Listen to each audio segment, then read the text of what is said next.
Hello guys, nandito kami ngayon sa Memorial Circle sa QC at may ginaganap dito na pari kaganina. Ngayon kakatapos lang.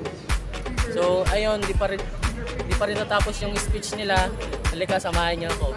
Kasama ko nga pala si Tita. Kaya please like and subscribe sa channel niya, Tia and Me. Let's go!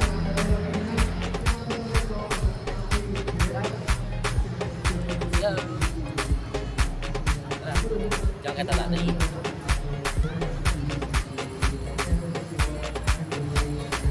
Yan guys, dito tayo ngayon. Ayan, ang dami pang naka pesto pa, hindi pa sila talaga nag-uuwian pero natapos na yung pari. Ngayon titignan natin sila kung anong mga susunod pa nila na kaganapan. Baka may mga ibang activity. Ayun si Tito. Kakatapos lang namin guys mag-jogging. Yun, pinagpawisan naman kaming dalawa. Nihingal-hingal pa nga ako kasi kakatapos ko lang mag-jogging. Magandang umaga po sa inyong lahat. Ako po ay naatasan na magbigay ng closing remarks.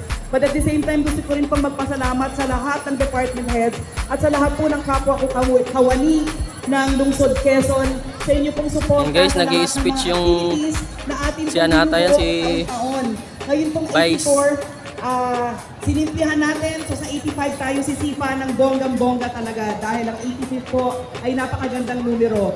So ngayon po gusto ko lang kayo imbitahin na wag po sana kayong mawawala dahil ang susunod dito ay ang palarong Pinoy na Happy Fiesta nga pala guys sa headed by the Quezon City Athletic Association.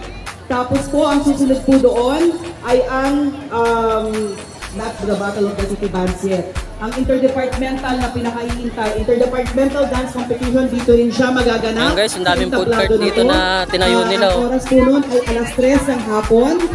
Again, uulitin ko para dun sa mga team representatives na may mga contestant teams, mamaya alas 3 ng hapon mag-uumpisa. Pero nananawagan kami na sana alas 2 pa lang ng hapon ay nandito na kayo sa tent para kayo ay mag-register. Ang susunod naman po doon ay 13 yan na guys, ang sarap guys, City Band, Battle of the City Band na inopen po natin sa 142 barangay. Marami po ang nagpadala ng kanilang mga entries. Ito po ay dumaan sa tatlong hurado na nanood ng kanilang mga initial video. Kaya ang papanood nilang po mamayang gabi ay ang 13 na maglalaban-laban. Alas 6 po yun ng hapon. So again, pinasasalamatan ko po kayong lahat. Mula po sa aking tourism department, colleagues, guys, samahan niyo pa ako salamat na po. Happy 84th tingnan pa yung mga ginagawa nilang sa inyong lahat. Thank you. Mga pagtitinda ng mga may street food sila. Okay, maraming salamat. So, Ayong partner kanina. pasensya na kayo guys kung medyo hindi nyo marinig yung boses ko. Kasi nga dahil sa sobrang lakas ng ano dito, speaker. Kasi kanina yung isang yung kulay nila, nabigit-bigit na sila.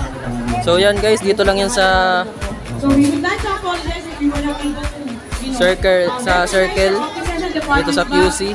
Lahat po kayo ay kayo po ang dahilan ng araw na ito. Yes. Kaya palakpakan niyo po ang inyong mga sarili. Yung mga team rep po na nandito na hindi namin nabanggit, lapit na po kayo sa akin para pasabi mo namin kung ano yung mga offices na nandito ngayon.